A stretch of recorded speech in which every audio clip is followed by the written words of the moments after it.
Welcome to the SIWIKE podcast, the only podcast that shares the stuff you didn't know you needed to know about jobs, careers, and life. The SIWIKE podcast, the stuff I wish I knew earlier. Hi, everyone, and welcome to the SIWIKE Stuff I Wish I Knew Earlier podcast. We're here again with one of our lovely guest hosts, Nora, and we thought we'd have a conversation on mental health and managing change in the workplace. So obviously in these trying times, there's a lot of flux that's happening and people's mental health are strained. People are going back into the office. Some of them are staying virtually. Some of them are hired completely virtually. And there's all sorts of different remote, hybrid, in-person and everything, plus a lot of like tech changes, a lot of strategy changes with and to deal with the whole COVID situation. But I'd love if we kind of dove into and talked about a few things on the topic of mental health and managing change in the workplace. So Nora, I think if we can have a bit of a discussion on things like wellness. I know you have a way of kind of viewing it so that folks can kind of take a look at it and see if they can reflect a little bit of how those parts and those pillars of their life and how they might be able to manage it. So what are your thoughts and what are your ways of helping with wellness?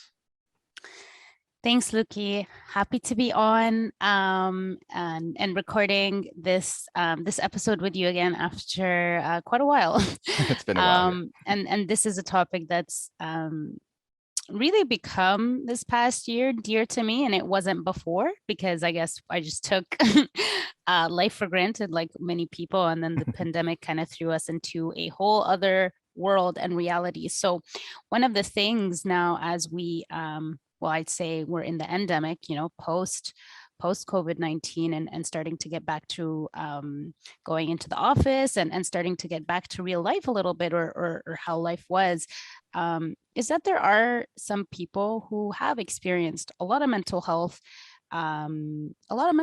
issues and problems as a result of the isolation and the uncertainty and just being alone during COVID-19. Many people had their loved ones affected by COVID-19. Or not. And just, in general, some people are experiencing mental health issues for a variety of reasons. And I think, as we continue to become more aware about what mental health really means, sometimes there's that self-reflection and you recognize that, hey, maybe I actually am experiencing something and maybe I actually do have anxiety or whatever the case is. So there are a lot of different ways on how you can kind of make sure that you are doing the best you can to manage your mental health and your overall well-being. And, aside from trying to leverage all the resources you have available at work. So a lot of organizations, they have a ton of really great resources. Sometimes they have psychologists and that you can access through your benefits and just a wide variety of tools and training and just resources to manage your mental health. I like to bucket it as four different buckets to kind of focus on your wellness and overall well-being, which I think results in a higher level of mental health. And I think we can kind of bucket our wellness in a social bucket, a physical bucket, a mental bucket, and a financial bucket. And these are kind of four areas that we can focus on to make sure that our overall well-being is as good as it can be. So from a social perspective, right, the pandemic obviously impacted us socially greatly. You're either isolated all alone or you're isolated with the same people day in and day out for years. So, as humans, we're social beings. So that need for social connection is there. And if you are still working from home and if you're still isolated, whether or not you feel it, people are going to be impacted. So some of the ways that we can kind of make sure that we are addressing that social need is if you're not able to work from an office or work with people and you are a little bit isolated, make sure you take those conscious efforts to go out in your community and volunteer, get to know some people, talk with people through a class or a hobby. So really make that conscious effort if you aren't just organically socializing with people, to make that conscious effort to go out and do that. If you're in an organization and you're new to the company because you got hired, let's say during the pandemic, and now you're back in the office and you don't really have a lot of connections and you're lacking from that social, a lot of companies have ERGs and a lot of people unfortunately overlook ERGs, but they're an excellent way to get to know people and to have more of a social interaction aside from just work. From And the physical, ERGs are and employee resource groups, and exactly. I know sometimes they go by different names in different organizations, but basically, like oftentimes they'll be based on a cultural group or an ethnic group or some sort of shared interest. If you can give an example of some of the maybe the most active ERGs that you typically see. Yeah, I some of the most active ERGs I see are typically ERGs that promote diversity. So D&I focused ERGs or ERGs for ethnic, racial groups and allies. Depending on the industry you're in, if it's a male dominated industry, I can almost guarantee you will probably see an ERG for women and allies. So those are some of the most common ERGs I've seen. I've also seen some ERGs that focus on people with diverse abilities. Those are some of the most common ERGs that I've personally experienced. I know from my own firsthand experience, when I was new in the organization, I joined 2 ERGs to kind of test out the waters, and I fell in love with one and I stayed in one, and I'm the co-chair of one right now. And it's been such an excellent opportunity to get to know people. I know people that have gotten hired within the organization just being in an ERG and getting to know certain leaders. And I also know some people that have gotten tremendous exposure and just built really great connections through this ERG. So it's an excellent opportunity to join one, not only to, work on your social well-being, but also I think it has a lot of career benefits and development opportunities as well. Yeah, and hopefully these are a lot of like-minded people where you share something in common, or whatever that resource, I guess, that you're sharing, whether it's race, identity, ethnicity, or some commonality. Then there's always something that connects all of you. So I think that's great, because sometimes you're isolated. Sometimes you have friends and family and kind of a local support structure, but sometimes on the professional side, it might be a little more challenging. So it's great for those that need kind of that support. And sometimes they don't necessarily have to be within the company too, right? So there might be meetups, Eventbrites, even something like that, professional associations that, depending on the size of your company, it might not be big enough for an ERG, right? Because ERGs tend to be on larger companies or medium-sized companies. Smaller companies don't tend to have them, at least. Well, I'm not sure. Maybe that's the growing trend where even small companies have them. Yeah, and if you're in a smaller company and there isn't an ERG, start an engagement team. Okay. Right? Like smaller companies can have an engagement team, and that way you can get to know people on a more personal basis. And also, like you said, plan those meetups, plan those after work drinks, plan that, soccer, pick up soccer team with your coworkers, right? Just, find other ways to really start to build those social connections and start to exercise that social muscle a little bit more, because we have been in our shell for, a really long time, and it's almost like we might have built the habit not to socialize as much, and as much as we don't think it might not affect us, but humans are social beings, right? So it is important, and it does contribute to our overall wellness. Another thing that it really is important is that contributes to your wellness, not just physically, like is being well physically, but it has two folds, right? It obviously helps your body, but it also helps your mind because of a lot of benefits like endorphins. With the busy schedule, sometimes it's difficult to do, and sometimes what helps is at work creating challenges with your coworkers. For example, I know me and my team, we have something called the step challenge, and it's a specific time frame, let's say 3 months, and there's a challenge to reach 10,000 steps consecutively every single month. So things like that I think might be beneficial to try to push people that don't necessarily have that exercise routine to get also physically fit and work on that for their wellness. Just looking at it from a holistic standpoint.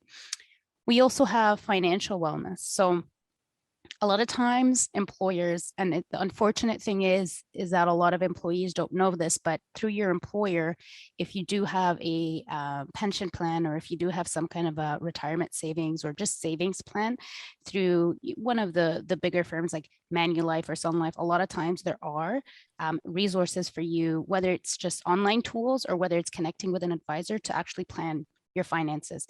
If you are focused on planning for retirement, or if you're just also focused on planning for savings and understanding the different types of investment options available to you.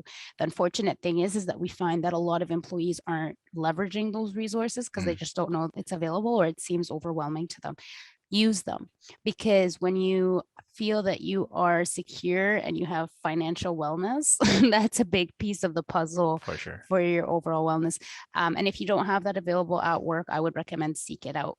There's a ton of financial advisors that can help you kind of organize your finances. And then lastly, mental, right? So it's really what we try to tell our employees is really tune into yourself and try to understand what your triggers are and when you're specifically also getting a little burnt out. So really listen to your body and listen to your mood and your attitude, because that'll be a big teller on whether or not you need to take a step back and take a little bit of a break. So those are kind of the 4 buckets when we look at overall wellness within organizations. Those are kind of the 4 buckets that we try to look at. You know, how are people doing socially, physically, mentally, and financially? Sure. And I think that's a lot of great guidance and insights where, and all of these are actually quite interrelated, right? Because if you have financial pressures, that's probably putting some social stress on you and your probably significant other in their family, which is probably causing some physical challenges and obviously relating to mental, and increasing or helping and supporting any one of them could probably help with the other ones as well. So it's, you don't have to tackle all 4, pick one, and then you can probably see the improvements in others. And I like what you mentioned about the financial piece, where I wasn't aware that those services were actually being provided through the providers, because a lot of folks always want to make more money, which is obviously the natural thing, but sometimes it's not about like how much money you make, it's how do you leverage and spend and budget and things like that, because if you are always spending more than you make, well, you'll never have anything. But if you can, You'll always be stressed. You'll always be stressed, exactly. And that financial will lead to social, will lead to physical and mental, right? So if you can get a little bit of that, where say, you know what, let's put a little bit aside, or whatever we can manage, can we reduce some expenses here or there, or leverage these additional benefits or whatever, I think that would be a great resource. And yeah, for sure. There's a saying that I learned, and you know, I sometimes feel like I wish I knew this earlier, but there's a saying that says, for every penny saved is a penny earned. Not to say that you shouldn't, you know, enjoy your life, but again, you know, when I joined my organization, I didn't even know that I could, you know, go on the portal and put in different scenarios of, you know, what my retirement might look like 30 years or 40 years down the line based on the percentage that I saved. So it's really about you kind of digging into that a little bit. And if you don't know, ask your HR rep, because they'll probably know. And if they don't have that available, but enough people want that, then maybe there's an argument to bring somebody in that administrates your benefits and your retirement savings for your employees. So that's a little bit about, you know, making sure that you're okay from an overall wellness perspective. But there's another thing that I think a lot of, you know, employers are experiencing, but also employees, because the pandemic kind of threw everything in flux, and it was a really big, there were a lot of changes as a result of the pandemic. And now I almost feel like a lot of technological changes and a lot of organizations have just kind of fast-tracked change in a lot of different ways. And I think that's through the pandemic as well. So and that affects our mental health, which is really change in the workplace. So we in HR always kind of take leaders through change management training to help them, you know, frame messages and communications on how to manage change. But I think it's also really important for just people and employees in general to understand, you know, how change affects a person, whether it's a big change or a small change, and how your brain responds to change, and what are some of the ways that you can kind of talk your way through it and manage that. Because ultimately, when somebody is faced through change, whether it's big or small, our brains respond to change as a physical threat. There have been studies that prove that. So obviously there's levels on how big the change is, but your body actually responds to it as a physical threat. And we like to think of, there's different models that explain that, but one of the models that we have and that we use often is called the SCARF model. And it kind of explains why our bodies respond to change in the way it does. And the SCARF model says that there are 5 domains on how people think about change. One is status. So how has this change affected my status? The second one is certainty. How has this change affected the certainty in my life or the certainty in my role or the organization? The third one is relatedness. So how has this change affected how people relate to me or how I can relate to people and view them? The fourth one is fairness. So is this change fair ultimately? And then there was another one that I missed, which is autonomy. So is this change going to take away the control and the autonomy that I have? That's huge for a lot of people. So just kind of understanding the fact that, if you are responding to change, taking a step back and understanding, well, why am I worried about this? Or why is this affecting me? Is it going to impact my status? Is it going to impact, the certainty that I have in my day-to-day? Is it going to impact how people relate to me? Is it going to impact my autonomy, or is it fair? And it's almost like if you take a step back and walk yourself through it and understand certain things about this change, you can kind of take yourself away from that threat response and take yourself into more of a flow response, kind of leaning into the change. So to give an example, if a person is going through an organizational change and the company wants them to come back into the office, and that's the organizational change, it's moving away from, remote to in office, that might affect somebody's autonomy, right? And that might affect somebody's certainty, because now I don't have the flexibility to kind of schedule my day how I want. And now I don't have the certainty that I'm going to come home on a certain time to go to the gym or to pick up my kids or whatever. And it's almost like, well, how can we focus on making sure that that's not the case? Is your employer flexible enough so you can kind of build some certainty around your start and stop times, right? Do you have the autonomy to maybe in work go to, for example, the gym, if that is what you want, or go to that doctor's appointment? So it's maybe not so focusing, this is what's being taken away, but focus on, well, can I still have those 2 things that I feel threatened about in this new state, right? So those are different ways to kind of think about that. So I think once a person is a little bit more aware on how their brain is processing it, the easier it is for somebody to think about, well, how can I lean into this and make it work for me? And I know that example of moving from remote to in office might seem small, but it is actually causing a lot of churn in organizations. So it's not small at all because of the impact it's had on people, and it's the impacts that it's had on engagement and turnover in organizations. Yeah, I think that's a great model, and I've heard that before, and putting it into the context and example is definitely useful. And to your point about being a relatively small change, like it seems like I'm just going back into the office. Well, but yeah, I mean, if we were used to doing something one way for like 2.5, almost 3 years, that sort of thing, then going back even to a new world, but that new world probably is not going to be the same as the old one, right? So all the routines are going to change, and the culture is going to be slightly different. And then you still have to deal with the folks that are remote, because it's probably not going to be 100% in person for a lot of companies. There's going to be this hybrid thing where, well, why are you online and I'm in here? And that sort of thing. So I think that's quite an interesting discussion. And then if it's just a matter of taking that challenge, this change, and then putting it through, okay, which one of these 5 things are activated or relevant or prioritized as part of this change, and then saying, okay, can we do something about that, right? Yeah. And then making the appropriate plans and taking a look at all the different resources that you can have for that. So, and is this something that really employees do on their own, or has this been like a concerted effort for like managers and employees to kind of work through this together? I imagine it's kind of on both sides that folks have to understand and deal with this. Yeah, when we typically train on change, we do train the people leaders, so managers to kind of manage that. But I always think that self-awareness is really important because unless you're self-aware, you're not going to be able to kind of manage things that you're going through. So I Sure. almost also think that there's something to be said about, having people that are actually going through that change kind of understand why they're feeling this way. I think is important. But from a leader perspective or a manager perspective, I think it's important to be able to identify these domains, because based on that feedback or the comments that a person is giving you, you can then respond and kind of address things accordingly, right?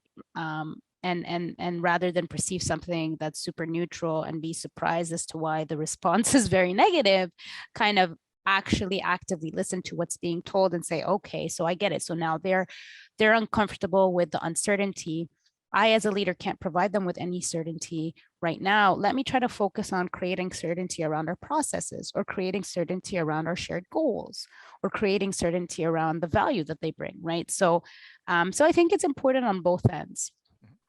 Yeah, and I think it's important that the conversation happen, because if, let's say, the manager puts a certain scenario through this model, they might come up with different things that are activated, whereas the employee might prioritize certain other things. Is actually, I have no issues with my status. I think it's going to change my autonomy or this and that. Exactly. Like, oh, okay, I didn't know. So then the solution that the manager supposedly came up with, well, isn't relating to the true problem that the employee is kind of trying to raise in there. So I think those conversations are important. So yeah, I think these are amazing tips and good models where from a mental wellness perspective, I mean, the 4 pillars: social, physical, financial, mental, they're kind of all self-reinforcing and helping each other out. And then on dealing with change in the workplace, both for the managers out there, the people leaders out there, and for the employees to have a little bit of self-awareness, because you can do it yourself. You don't have to wait for your boss to do it for you. You can make suggestions, and putting them through